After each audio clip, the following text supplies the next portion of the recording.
एक बड़ा सिंपल सा होम रेमेडी है, हुँ, जिसमें आप पोटैटो का बिल्कुल जूस, फ्रेश जूस निकाल के ओके। लगा दीजिए।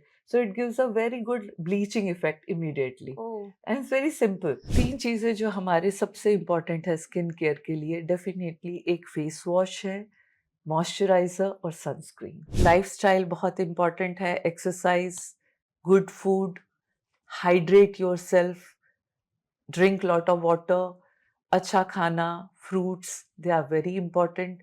नट्स, डेट्स, अभी तो सीज़न है, आप जैगरी वगैरह ले सकते हैं, डेट्स ले सकते हैं। सिट्रस फ्रूट्स बहुत अच्छे होते हैं जिसमें ऑरेंज वगैरह रहता है। तो इस तरह से आप अच्छा खाना खाइए, हेल्दी लाइफ़स्टाइल चीज़ें करिए। कोई भी प्रॉब्लम है, कंसल्ट योर डर्मेटोलॉजिस्ट। घर में एक्सपेरिमेंट ना करें, क्योंकि स्किन एक बहुत सेंसिटिव ऑर्गन है जिसमें हर चीज़ नुकसान देती है। क्या आप भी स्किन प्रॉब्लम से परेशान हैं? क्या आप भी कोरियन ग्लास स्किन चाहते हैं? ये कुछ प्रोटीन्स हैं, इसे ले लीजिए, ठीक हो जाएगा। ओह! पिंपल है, बेसन लगा लीजिए, ठीक हो जाएगा। Please stop. अगर आप भी यूट्यूब पे इस तरह का कंटेंट सर्च कर रहे हैं और सोच रहे हैं कि यूट्यूब पर कुछ ढूँढकर, इंटरनेट पर कुछ सर्च करके आप उसको फॉलो करेंगे और आपकी स्किन ठीक हो जाएगी, तो प्लीज़ रुक जाइए, क्योंकि आपकी इन सभी प्रॉब्लम का सॉल्यूशन लेकर हम आ गए हैं हमारे पॉडकास्ट में। हमारे साथ हैं डॉक्टर मीनाक्षी टंडन, जो कि डर्मेटोलॉजिस्ट हैं, कॉस्मेटोलॉजिस्ट हैं, साथ ही वो लेज़र सर्जन भी हैं और इस फील्ड में 25 ईयर्स से भी ज़्यादा का एक्सपीरियंस आपको है। तो आपकी इन्हीं सब प्रॉब्लम के सॉल्यूशन पर हम बात करेंगे और मुझे लगता है कि आपकी टिप्स हमारे दर्शकों को बहुत पसंद आएगी, क्योंकि आजकल इंटरनेट पे हर कोई स्किन केयर के बारे में बता रहा है, लेकिन हमें नहीं पता कि उन लोगों को भी वो नॉलेज है या नहीं। तो इन्हीं सारे मुद्दों पर आज हम बातचीत करेंगे। Welcome to our podcast ma'am. Thank you very much. सबसे पहले तो स्किन केयर क्या है? ब्यूटी क्या है? एज़ अ स्किन स्पेशलिस्ट आप कैसे देखते हैं स्किन केयर को? स्किन केयर बहुत इम्पोर्टेंट पार्ट प्ले करती है, क्योंकि आजकल की जो लाइफ़स्टाइल है बहुत ज़्यादा बिज़ी रहता है, ओवरटाइम काम कर रहे हैं, बहुत तरह के अलग-अलग खाने हैं जो हमारे इंडियन खानों से थोड़े से हट के हैं। उनके लिए सारे यंगस्टर्स बहुत अट्रैक्ट होते हैं and then they start taking बहुत सारे पिज़्ज़ा, बर्गर्स जिसे हम हाई ग्लाइसेमिक डाइट कहते हैं, हुँ, जो कि स्किन में डेफ़िनेटली बहुत अफ़ेक्ट करती है। तो स्किन केयर में हम लोग एक्सटर्नली भी काम करते हैं और इंटरनली भी काम करते हैं। Internal beauty is also important. या इसमें क्या होता है, लाइफस्टाइल, केयर करना अपनी हेल्थ की, अच्छा खाना, न्यूट्रिशन और साथ ही साथ थोड़ी सी exercise, which is very important. जी, बिल्कुल, जैसे कि आपने कहा कि आपका फूड बहुत ज़्यादा इम्पोर्टेंट है स्किन केयर के लिए और आजकल हम शाम होते ही क्रेविंग होने लग जाती है कि कुछ खाना है। जंक फूड हम बहुत ज़्यादा खाते हैं और टाइम भी नहीं मिलता है। अगर आप ऑफ़िस जाते हैं, कॉलेज गोइंग स्टूडेंट हैं, तो कैंटीन में बैठ के खा ही लेते हैं। इसका कितना असर होता है हमारे स्किन पे? क्या इसका कुछ इफ़ेक्ट होता है अगर आप बर्गर, पिज़्ज़ा और ऑयली फूड खाते हैं, तो इसका कुछ असर होता है स्किन पे? डेफिनेटली जो इंडियन फूड है वो देखा जाए तो बहुत ही बैलेंस्ड फूड है, जिसमें हर तरह की चीज़ है। कार्बोहाइड्रेट से लेकर प्रोटीन, आपका दही, सब कुछ होता है। अब जब आप इस तरह के फूड खाते हैं जो कि जंक फूड जिसे हम लोग कहते हैं, वो हाई ग्लाइसेमिक डाइट कहते हैं, जिसमें शुगर ज़्यादा कंटेंट होता है, कार्बोहाइड्रेट्स ज़्यादा होता है, और ये सब आपकी स्किन पर अफेक्ट कैसे करता है। एक्ने ज़्यादा हो जाते हैं, डलनेस आ जाती है, ओबेसिटी हो जाती है, मतलब वजन बढ़ जाता है, कुछ हार्मोनल प्रॉब्लम्स भी शुरू हो जाते हैं, क्योंकि ये सारा एक साइकिल है। हुँ। फूड जैसा आप आहार लेंगे वैसे ही आपकी स्किन की ब्यूटी आएगी। ओके। एक्ने प्रॉब्लम आजकल बहुत ज़्यादा होता है। क्यों होता है एक्ने प्रॉब्लम? मतलब क्या है एक्ने? पहले पहले तो लोगों को पता भी नहीं है कि व्हाट इज़ एक्ने? तो ये प्रॉब्लम कैसे होता है? इसका क्या एक्ने को आप सॉल्यूशन? हुँ। पिंपल्स कह सकते हैं। पिंपल्स जो है एक एज ग्रुप में होते हैं, जैसे आप 13 से 30 इयर्स। इसमें हमारी बॉडी में कुछ हार्मोनल चेंजेस होते हैं जो आपकी स्किन के नीचे जो ऑयल ग्लैंड्स होते हैं उनके ऊपर अफेक्ट करते हैं, और धीरे धीरे उनमें ऑयल ज़्यादा आने लगता है, और जब वो स्टे करता है तो पिंपल्स होते हैं स्किन के नीचे। एक तो उम्र के हिसाब से होते हैं, और बाकी जो जितनी भी चीज़ें हैं जैसे हमने अभी डिस्कस किया, लाइफस्टाइल, एक्सरसाइज नहीं करना और इस तरह के जंक फूड खाना, ये इसे ऐड ऑन करते हैं। प्लस कुछ बच्चे बहुत जल्दी मेकअप मेकअप पर आ जाते हैं। हाँ। हर रोज मेकअप करना, ये सब भी चीजें ब्लॉक करते हैं। एक्सेसिव स्क्रबिंग करना, कुछ तरह की ऐसे मॉइस्चराइजर जो आपको आपकी स्किन के लिए हैवी हैं, वो भी आपको ब्लॉक कर देते हैं। ओके। डैंड्रफ, ओवर ऑयलिंग, बहुत ऑयल लगा के रखना पूरी हुँ, रात, वो भी आपके फेस पर पिंपल्स बढ़ा सकता है। हुँ। तो बहुत सारे फैक्टर्स हैं पिंपल्स को या एक्ने को बढ़ाने के, बाहर के भी और इंटरनल तो होते ही हैं। स्क्रबिंग जैसे कि आपने कहा क्योंकि स्किन बहुत सेंसिटिव होती है, लेकिन बहुत सारे लोग क्या करते हैं कॉफ़ी का पेस्ट बना लिया या बेसन का पेस्ट बना लिया। कुछ लोग तो नींबू भी उसमें जो है ऐड करते हैं। कितना ये हमारी स्किन को कितना हार्म करता है ये? ये जो चीज़ें होती हैं, डेफ़िनेटली जो होम रेमेडीज़ कहते हैं, हुँ, पहले तो यही किया जाता था, कुछ तरह की क्रीम्स वग़ैरह नहीं होती। बट आजकल कुछ एक्सेस में बच्चे स्पेशली स्क्रबिंग करते हैं। उनका ये मानना होता है कि हम जितना ऑयल फ्री कर देंगे स्किन को, उतना बेटर होगा, उतने पिंपल्स नहीं आएँगे। ऐसा नहीं होता। स्किन सिस्टम एक बैरियर की तरह होता है। बैरियर आप समझते हैं कि हुँ, एक हुँ। तरह की बाँध की तरह।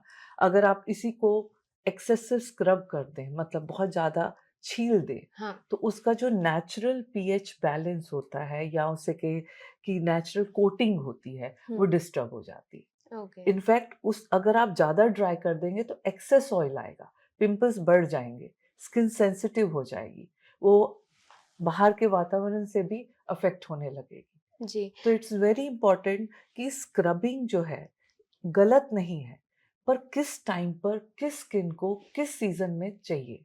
जैसे ह्यूमिडिटी है, बहुत पसीने वाला मौसम है, बहुत ऑयली स्किन है, तब आप स्क्रब कर सकते हैं, राइट? बट अगर ये विंटर है, ड्राई सीजन है और उसके ऊपर आप स्क्रब करेंगे, तो it will harm you rather than helping. तो मतलब हम होम रेमेडी जो है वो यूज़ कर सकते हैं बट यस। सोच समझ के कि क्या हमको यूज़ करना है, क्या नहीं करना है बेसिकली। कुछ होम रेमेडीज़ मैं बता हाँ, देती हूँ क्योंकि हाँ सबको प्लीज़। पसंद होता है कि घर में ही हुँ, कुछ और हल्का-फुल्का मोस्टली मिल यही जाए। सब सर्च करते हैं कि क्या लगाएँ, कैसे लगाएँ तो तो हाँ। एक होता है एक्ने, अगर एक्ने प्रोन स्किन है, पिंपल्स वाली स्किन है, हुँ, तो आप यूज़ कर सकते हैं एलोवेरा जो हाइड्रेट करती है, एंटी इन्फ्लेमेटरी है। कभी-कभी हम हनी के अंदर थोड़ा-सा आप क्ले मास्क यूज़ कर सकते हैं, हनी विद सिनेमन जिसे कहते हैं दालचीनी पाउडर। ओके। वो भी अगर आप हुँ, कभी हुँ। लगाना चाहें तो लगा सकते हैं क्योंकि वो थोड़ा-सा ऑयल रिडक्शन दे देता है, एंटी इन्फ्लेमेटरी भी होता है। ओके, और जो जिनको पिंपल्स हैं, उनके लिए डेफ़िनेटली क्ले मास्क बहुत अच्छा होता है, अच्छा। वो इफ़ेक्टिव बहुत होता है। पिगमेंटेशन है किसी को तो जैसे लोग ब्लीच कराते हैं, हमारे लिए जो ब्लीच है वो भी हार्मफुल है, जो बिकॉज़ एज़ अ डॉक्टर हम कहेंगे कि ये केमिकल है, इट विल हाँ, रिएक्ट। स्किन जलती है उससे। यस, तो उसमें हम लोग कभी-कभी एक बड़ा सिंपल सा होम रेमेडी है, हुँ, जिसमें आप पोटैटो का बिल्कुल जूस, फ्रेश जूस निकाल के ओके। लगा दीजिए। So it gives a very good bleaching effect immediately oh! And it's very simple and हाँ। वेरी सस्ता। तो ये तो बहुत अच्छी रेमेडी बता दी आपने पोटैटो ओके तो सभी के घर में होता है मोस्टली। आप लेज़र सर्जन भी हैं तो जी। बहुत सारे लोग ना इग्नोर करते हैं लेज़र ट्रीटमेंट को सोचते हैं पता नहीं क्या होगा, उसके कुछ साइड इफ़ेक्ट्स भी होते हैं, तो कराना चाहिए या नहीं कराना चाहिए? बहुत सारे लोग जैसे हेयर रिमूव के लिए हुँ। सोचते हैं कि परमानेंट उसका एक इलाज ढूँढ लेते हैं। आप क्या सजेस्ट करेंगे लोगों को? इसके बारे में काफ़ी कुछ कहना चाहूँगी हुँ, हुँ। क्योंकि लेज़र बहुत प्रकार के होते हैं और जब आप कोई भी चीज़ खरीदने जाते हो मार्केट में तो आपने देखा कि एक ब्रांड का होता है, एक है हुँ, महँगा होता है, एक सस्ता होता है। इनमें डिफ़रेंस क्या होता है कि आप अगर अच्छे ब्रांड से लेज़र कराते हो तो बहुत इफ़ेक्टिव भी होता है हुँ। और ऑप्टिमल हीट चाहिए हमें स्किन के नीचे जाने में, हेयर को स्ट्राइक करने में। ओके। ठीक है? अगर आप सब स्टैंडर्ड प्रोडक्ट से उस हीट को दोगे, तो आपको साइड इफ़ेक्ट्स आएँगे, आपको रिफ्लेक्स रीग्रोथ हो जाएगी। हुँ, कितने पार्लर्स हैं जिन्होंने एक छोटे-छोटे लेज़र हेयर रिडक्शन के इंस्ट्रूमेंट्स हुँ, रखे हैं। Um, they that are not good in a way क्योंकि आपका जो इंस्ट्रूमेंट होना चाहिए, उसकी बीम बहुत अच्छी होनी चाहिए, जो हुँ। स्ट्राइक करे। तो it is laser is very safe provided आप डर्मेटोलॉजिस्ट या ट्रेन्ड पर्सन के पास जाएँ और अच्छे इंस्ट्रूमेंट से करें। That is okay important. Okay. आजकल हमारा जो यूथ है पार्टीज करते हैं, ड्रिंक्स करते हैं, स्मोकिंग करते हैं और ये बहुत मुझे लगता है कॉमन क्वेश्चन है और हर कोई जो लड़कियां हैं स्पेशली वो अपनी स्किन को लेके कंसर्न भी होती हैं। लेकिन स्मोकिंग क्या अफेक्ट करता है स्किन पर अगर आप बहुत ज्यादा स्मोक करते हैं, जिनको हैबिट है तो उन लोगों यस, को इफेक्ट करता है?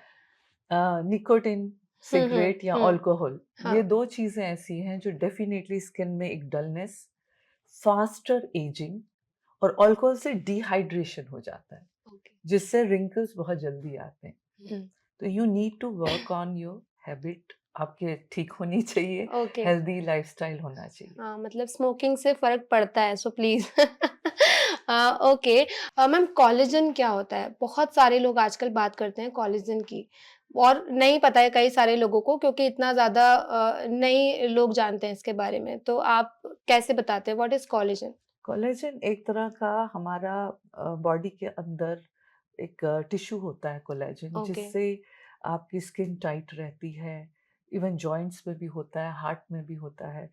तो ऑर्थोपेडिक सर्जन्स तो बहुत ज़्यादा कोलेजन देते हैं कि हुँ, हुँ। जॉइंट्स में नमी लाने के लिए, और वहाँ पर ये काफ़ी कारगर है, काफ़ी इफ़ेक्टिव देखा गया है। तो ऐसे करते-करते स्किन के कोलेजन पाउडर्स भी आ गए। अच्छा। अब आप ये कोलेजन पाउडर का स्किन बॉडी मतलब इंटेस्टाइन से कितना एब्जॉर्प्शन है, जब आप खाते हो कितना एब्जॉर्ब होके वो ब्लड में जाता है और स्किन तक पहुंचता है, वो हमें नहीं मालूम। ओके। कुछ स्टडीज ने शो किया है कि बहुत अच्छा हाइड्रेशन आ जाता है, टाइटनेस आ जाती है।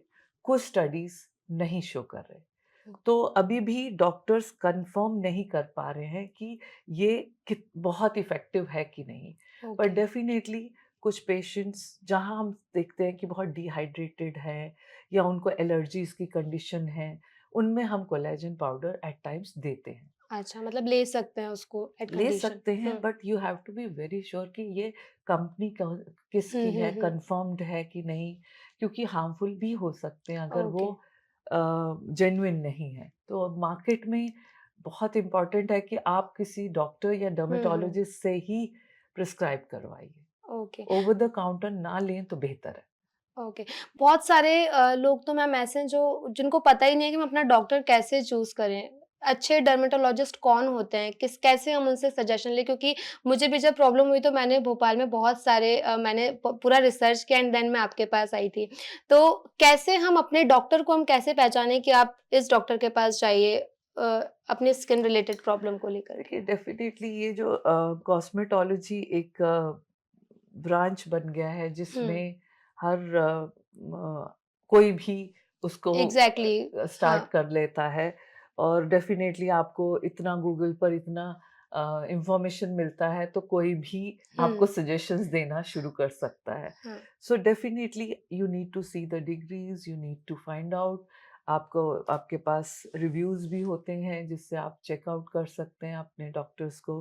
Plus experience I think matters a lot, um, क्योंकि एक्सपीरियंस में जो हमने जर्नी हमने शुरू करी है, स्टार्टिंग से 25 साल तक हम लोग काम कर रहे हैं, तो we know how to manage.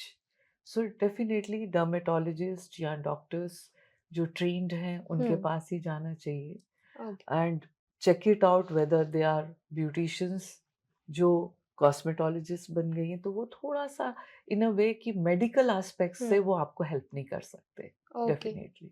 एक ईज़ी टिप्स जो है यूथ को बहुत चाहिए होता है कि क्या लगाएँ फेस पे? अगर मेकअप नहीं कर रहे हैं, अगर बहुत एक्सपेंसिव प्रोडक्ट्स नहीं हैं, तो कोई 3 प्रोडक्ट्स जो आप सजेस्ट करना चाहेंगे कि आप घर से निकलें तो इसको ज़रूर इस्तेमाल करें, आपके लिए बहुत इम्पोर्टेंट है? 3 चीज़ें जो हमारे सबसे इम्पोर्टेंट है स्किन केयर के लिए, डेफिनेटली एक फेस वॉश है, मॉइस्चराइज़र और sunscreen. Now how to choose.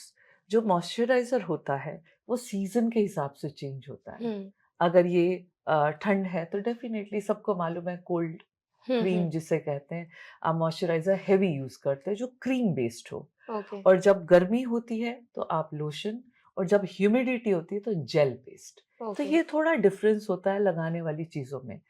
अब अगर आपकी पिंपल्स वाली हुँ, स्किन है तो आप लोशन बेस्ड ही लगाते हो, बहुत हेवी नहीं हुँ, लगाते। हुँ, जो फेस वॉश होते हैं वो एक पीएच बैलेंस करने वाले फेस वॉश होने चाहिए, हम्म। जिसे जेंटल क्लेंजर्स कहते हैं। ओके। बहुत harsh cleansers are not good, hmm. पर डेफिनेटली आपका जैसे स्किन में ऑयल ज़्यादा है तो आप salicylic acid face wash use करते हो। अगर आपको पिगमेंटेशन है तो आप kojic acid face wash use हम्म। करते हो। तो इस तरह के फेस वॉशेस मार्केट में हैं, पर सीजन के हिसाब से और अपनी स्किन की फील के हिसाब से आप चूज कर सकते हैं। ओके, बट बहुत लोग तो फेस वॉश भी यूज नहीं करते हैं, डायरेक्ट सोप यूज करते हैं, तो वो प्रॉब्लम देन करता है? अगर आप सोप यूज करना चाहते हैं then hmm. You have to use good moisturiser, okay. क्योंकि सोप थोड़ा सा आपका हाँ। मॉइस्चर कम करता है। तो अगर सीजन ड्राई है, आप सोप भी यूज कर रहे हैं, तो यूज गुड मॉइस्चराइजर। ओके। अब जो सनस्क्रीन है वो बहुत इम्पोर्टेंट पार्ट प्ले करती है, या। क्योंकि इतनी पॉल्यूशन है हमारे यहाँ, इतना यूवी रेज भी ज़्यादा हिट करती है हम्म। विंटर्स में स्पेशली। तो जो सनस्क्रीन होता है वो क्या करता है, वो आपकी यूवी रेज को प्रोटेक्ट भी करता है और रिफ्लेक्ट बैक भी करता है। हम्म। तो आप जो है सनस्क्रीन चूज करते हैं अकॉर्डिंग टू, अगेन उसमें भी लोशन आता है, जेल हम्म। आता है, स्प्रेज आते हैं, उस हिसाब से आप चूज करते हो। ओके। सनस्क्रीन का एसपीएफ इंडियन स्किन के हिसाब से 30 इज सफिशिएंट। कुछ ओके। पेशेंट्स मेरे आते हैं, कहते हैं हम 50 एसपीएफ लगा रहे हैं, ये इतना ज़्यादा जाने की ज़रूरत नहीं है अनटिल अनलेस आप प्लेन्स में हो। ओके। अगर आप माउंटेन्स पर जा रहे हो या सी बीच पर जा रहे हो, then you can use higher SPF. Okay, तो ये तो बहुत बड़ा मिथ है कि एसपीएफ 50 ही होना चाहिए तो ही आप नहीं, लगाओ, क्योंकि जब भी मैं देखती हूँ मेडिकल पे, इवन मैं भी जब चूज करती हूँ तो एसपीएफ 50 ही, क्योंकि ऐसे बैठा दिया लोगों ने मन में कि नहीं 30 तो वो तो किसी काम का ही नहीं है। इंडियन स्किन में मेलानिन हम्म। काफी होती है। हमारा जो मेलानिन होता है, रंग होता है, वो ओके। हमें बहुत प्रोटेक्शन वो दे देता है। So it is like a natural sunscreen, okay. है ना, पर आप ऊपर से प्रोटेक्ट करते हो। और सनस्क्रीन हर 3 घंटे में लगना चाहिए। हम्म। आप सनस्क्रीन के ऊपर मेकअप कर सकते हो, मेकअप करा है तो सनस्क्रीन उसी के ऊपर रिपीट कर सकते हो। तो जैसे हमारा जो इंस्ट्रक्शन मेरा होता है, हम्म। 6 o'clock, 9 o'clock, 12 o'clock, 3 o'clock, 4 times आपको लगाना है if you okay. Want a very good skin. Okay. एक क्वेश्चन जो बहुत सारे लोगों के मन में है, क्योंकि मेरे भी फ्रेंड्स जब हम लोग साथ में बैठते हैं, चाय जब हम पीते हैं तो चाय मत पियो, चाय से स्किन ऐसी हो जाएगी, कॉफी पियो। तो क्या सच में चाय पीने से या जो भी हम ड्रिंक्स लेते हैं, जैसे हम अपने दिन की शुरुआत कर रहे हैं किसी अच्छे वाटर से या फिर फ्रूट जूस से, तो चाय से कुछ फर्क पड़ता है स्किन पे? क्या बहुत ज्यादा चाय पीते हैं तो क्या वो चाय और कैफीन, हम्म। ये दोनों डेफिनेटली स्किन के लिए बहुत अच्छी नहीं है। ओके। पर आप ग्रीन टी ले सकते हो। Caffeine occasionally once a day is fine. Okay. Alcohol से, जैसे मैंने कहा, वो भी हाँ। एक बीवरेज है जो डिहाइड्रेट करता है। तो आपको इन चीजों को रिस्ट्रिक्शन होनी चाहिए। हम्म। तो ग्रीन टी बहुत अच्छी होती है स्किन के लिए। ओके, ग्रीन टी अच्छी जिससे होती है। एंटीऑक्सीडेंट्स होते हैं, हाँ। तो जो आपके डैमेजेस होते हैं वो उसे रिपेयर करते हैं। एक और ओके। नुस्खा मुझे पता है, हाँ, याद आया प्लीज। कि हम्म। हम लोग कहते हैं ग्रीन टी को ब्रू करके आप उसको आइस ट्रे में डाल दें, अच्छा। और वो आइस क्यूब्स को आप स्किन में लगा सकते हैं। तो ओके। वो it acts as an natural antioxidant, अगर आप हाँ, घर ये में ही अपने स्किन को फ्रेश करना हाँ, हाँ, चाहते ये आजकल बहुत मतलब सेलिब्रिटीज भी वो बहुत सारा आइस लेके अपना फेस पूरा उसमें हाँ। डिप करते हैं, तो ये क्या इसका मतलब क्या होता है इससे? क्या होता है, कभी कभी फेस में पफीनेस आ जाती है, हाँ। या आप स्लीप प्रॉपर नहीं करते हो तो आपके आईज के नीचे भी पफीनेस आ जाती है, ब्लोटेड लगते हो, जिसे ब्लोटेड कहते हैं। हम्म। तो आइस वाटर में अगर आप डिप करते हो फेस 15 सेकेंड या 20 सेकेंड के लिए, तो वो एक वाजो कंस्ट्रिक्शन, मतलब हमारे ब्लड सर्कुलेशन को थोड़ा सा एकदम कंस्ट्रिक्ट करता है। तो आपकी पफीनेस कम हो जाती है। हम ब्राइड्स और ग्रूम्स को भी कहते हैं कि अच्छा, आप अगर शादी फंक्शन के से कुछ टाइम पहले आप पे 2 रातों को नाच हम्म। रहे हैं, गा रहे हैं, हम्म। और फिर सुबह ब्लोटेड लग रहा है, तो you can just use this ice का। तो ये हम हर दिन करते हैं या फिर हाँ, जब मतलब आपको कभी? ब्लोटेड फील हो तो आप कर सकते हो। अच्छा, अच्छा, that is good. Okay, thank you so much ma'am. बाकी आपकी अगर कुछ टिप्स हैं यूथ के लिए या सभी एजिंग लोगों के लिए, तो प्लीज आप अपनी टिप्स दे सकते हैं। टिप्स तो बहुत सारे हैं। हुँ। तो स्टार्टिंग फ्रॉम, अगर टीनेज से बात करें तो ओवर स्क्रब नहीं करें, एक्ने या पिंपल्स को पिक नहीं करें, घर में अक्सर क्या होता है, ये इतने ज़्यादा कि वन टाइम में ही ठीक हो जाए पिंपल्स, तो वो उसके ऊपर एप्पल साइडर विनेगर लगा लेते हैं, कभी टूथपेस्ट लगा लेते हैं। दे आर वेरी हार्मफुल क्योंकि ये स्किन को बर्न कर सकता है, जला सकता है। 20s में आते-आते थोड़ा-सा आपको सन प्रोटेक्शन इम्पोर्टेंट हो जाता है, सनस्क्रीन लगाना ज़रूरी है, मॉइस्चराइज़ जैसे मैंने कहा करना ज़रूरी है। 25 प्लस में हमें थोड़ा-सा कोलेजन बिल्डिंग शुरू करना चाहिए, जिसके लिए हम रेटिनॉल क्रीम्स यूज़ करते हैं, क्योंकि कोलेजन 1.7% हर ईयर में कम होने लगता है, जैसे ही हम 25 प्लस में जाते हैं। तो आपको एंटी एजिंग के लिए कोलेजन युक्त क्रीम्स आती हैं। हम्म। कुछ शैम्पूज़ आते हैं, स्पेशली कुछ बच्चे एक्सेसिव शैम्पूज़ यूज़ करते हैं, तो दे शुड अंडरस्टैंड कि एज के अनुसार शैम्पूज़ भी होते हैं। लाइफ़स्टाइल बहुत इम्पोर्टेंट है, exercise, good food, hydrate yourself, drink lot of water, अच्छा खाना, fruits, they are very important. Nuts, dates, अभी तो सीज़न है, आप जैगरी वगैरह ले सकते हैं, डेट्स ले सकते हैं। सिट्रस फ्रूट्स बहुत अच्छे होते हैं जिसमें ऑरेंज वगैरह रहता है। तो इस तरह से आप अच्छा खाना खाइए, हेल्दी लाइफ़स्टाइल चीज़ें करिए। कोई भी प्रॉब्लम है, कंसल्ट योर डर्मेटोलॉजिस्ट। घर में एक्सपेरिमेंट ना करें, क्योंकि स्किन एक बहुत सेंसिटिव ऑर्गन है जिसमें हर चीज़ नुकसान देती है। प्लस अगर आप डर्मेटोलॉजिस्ट के भी ट्रीटमेंट लेते हैं, तो कोई भी ट्रीटमेंट को इफ़ेक्ट लेने में 6 टू 8 वीक्स लगते हैं। It is not immediate. So have patience, क्योंकि बच्चों में पेशेंस कम होती है, and have a good lifestyle and good life. तो मुझे लगता है सभी कुछ मैम आपने बता दिया है और जितने भी कन्फ्यूजन्स थे लोगों को स्किन को लेकर वो सब कुछ भी मुझे लगता है क्लियर हो गया और बहुत सारे आपके जो क्वेश्चंस हैं उनके आंसर्स भी आपको मिल गए होंगे। तो डॉक्टर मीनाक्षी टंडन से हमने बात की और उन्होंने बताया कि कैसे अपने स्किन को आप हेल्दी रखें, कैसे एक हेल्दी लाइफ़स्टाइल आप जिएँ। आप इंस्टाग्राम पे भी और सोशल मीडिया प्लेटफ़ॉर्म्स पर भी मैम अपने टिप्स देते हैं। मुझे लगता है कि कहीं पर भी कुछ भी सर्च करने से अच्छा एक स्पेशलिस्ट से अगर आप जानेंगे तो वो ज़्यादा आपके लिए भी इफ़ेक्टिव होगा। तो आप मैम को फ़ॉलो कर सकते हैं। मैं डिस्क्रिप्शन में सारी कुछ लिंक्स इसमें डाल दूँगी and thank you so much. देखते रहिए free press journals. Thank you.